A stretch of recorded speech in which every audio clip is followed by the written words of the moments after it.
listening to the Art of Homeschooling podcast, where we help parents cultivate creativity and connection at home. I'm your host, Jean Miller, and here on this podcast, you'll find stories and inspiration to bring you the confidence you need to make homeschooling work for your family. Let's begin.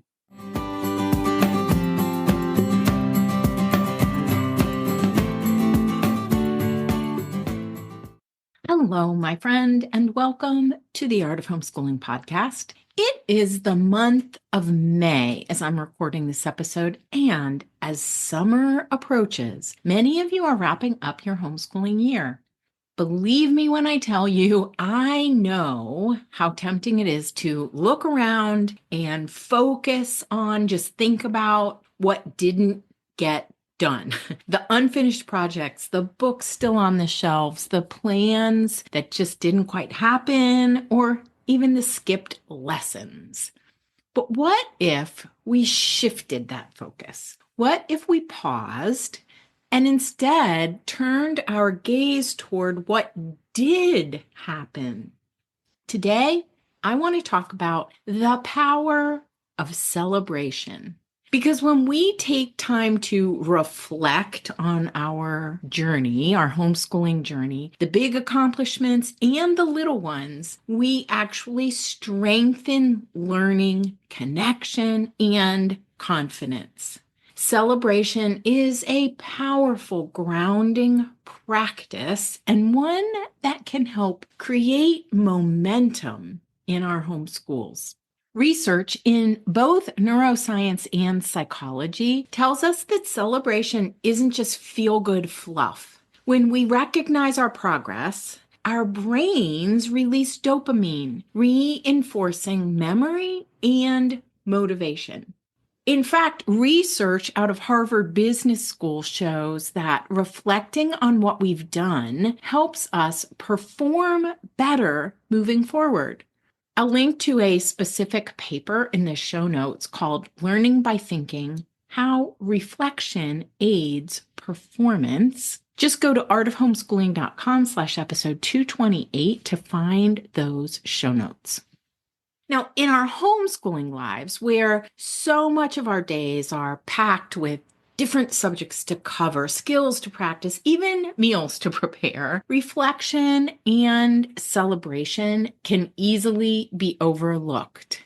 That's why in today's episode, I'm inviting you to pause, take a breath, and consider the beauty of what you've already created this year. Yes, there will be things you didn't get to. There always will be, I think. You may even feel behind or frustrated, upset with yourself, but just set all that aside for the moment. Gather and take in all the learning that did happen, and then find a way to celebrate that. Let's explore how simple rituals of celebration can give us that sense of closure, some clarity, and even courage as we step into the slower, spacious rhythm of summertime. Here we go. First up, why celebration matters. In Waldorf education, rhythm and reverence are central to everything we do. And celebration is a form of closure and connection. So let's build that into our rhythm. Celebration strengthens motivation and resilience for both the child and the parent. Looking back helps us see the bigger picture and see the growth rather than just checklists or what should have been done. Celebration can actually lift us up out of feelings of despair and help us sustain our momentum on our homeschooling journey. And celebration builds a family culture of celebrating and creates beautiful memories for all. Now, I want you to take this to heart. Reflection without celebration can feel sometimes like criticism, but reflection with celebration turns into affirmation. Here's something I find so fascinating and affirming as both a homeschooler and an educator. Dr. Lara Boyd, who is a neuroscientist and researcher in the field of brain-based learning, explains that our brains change based on what we do, what we think, and what we experience. This is called neuroplasticity. In the show notes, I'll link to a well-known TED Talk that Dr. Boyd gave on the brain.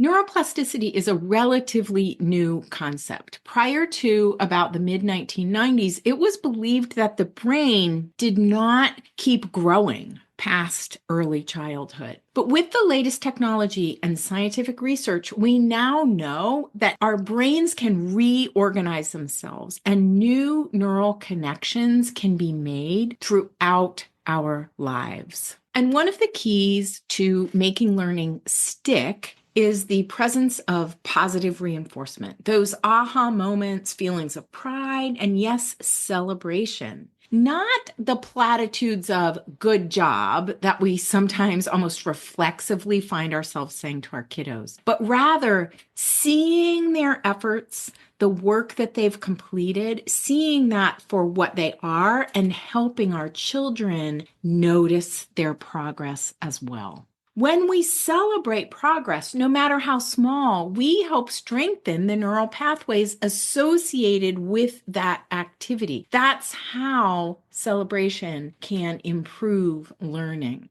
So when you take a moment to acknowledge your child's effort, or your own even, when you say out loud, look how far we've come, you're literally helping the brain hold on to that learning more deeply. And that's why celebration matters. Not as a reward or a gold star or some false praise, but as a real moment of connection and reinforcement. To be able to say, you did it, we did it. This is worth pausing for and taking a moment to appreciate.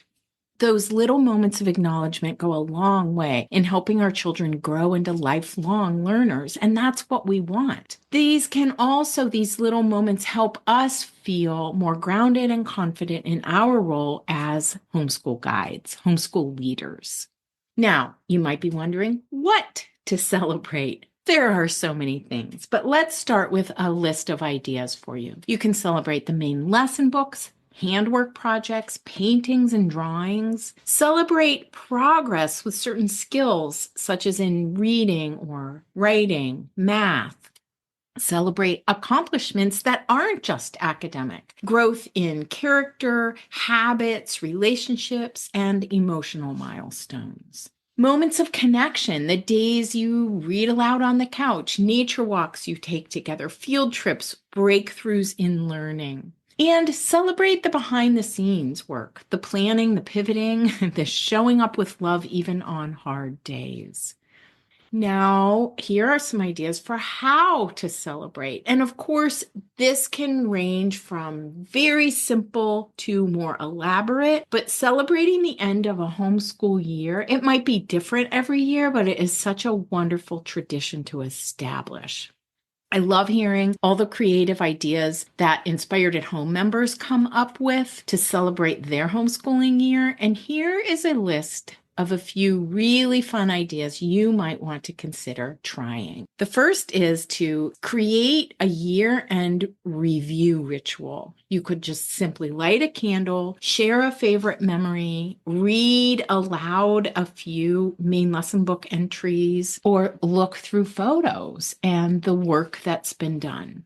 You could gather for a family celebration circle and go around and ask everyone what they loved learning most this year or what they're most proud of. Make a learning portfolio, not for documentation, but to simply honor the journey, right? Drawings, writing samples, pictures, quotes. Have a homeschool showcase or a celebration meal and invite grandparents or extended family. Have your child present, simply show, or talk about something that they loved learning. You could also write thank you notes to each other, to yourself, to your children, even to imaginary helpers like the Fairy of Patience. You could write a thank you note. Honestly, celebrating your year can be as simple or elaborate as you want it to be. Maybe it's going out for ice cream, taking a camping trip, or pitching a tent in the backyard, gathering with friends for a potluck, going to the beach. There's so many ways that you could celebrate the end of a homeschooling year. Whatever your celebration looks like, bring all of your love and appreciation for homeschooling to this moment, because your celebration will then set the tone for summertime and what's to come next. Here are just a few reminders for you as we wrap up. Celebration creates emotional closure and leaves space for rest and renewal. Celebration helps reset the narrative from what we didn't do to look at what we did do. Celebration gives you momentum to plan from a place of empowerment rather than pressure. It models for your children how to acknowledge effort and honor growth. And celebration allows you all to embrace progress over perfection. Remember this, your homeschool does not need to be perfect. It simply needs to be personal. So I invite you to take a moment this week to celebrate in whatever way feels natural to you and your family. I hope this episode has given you lots of food for thought and some ideas to consider. I want to close by saying you've done so much more than you realize. Let that be the story that carries you into summer. Thanks for being here, my friend, and I'll see you in the next episode of the Art of Homeschooling podcast. Bye for now. That's all for today, my friend. But here's what I want you to remember. Rather than perfection, let's focus on connection.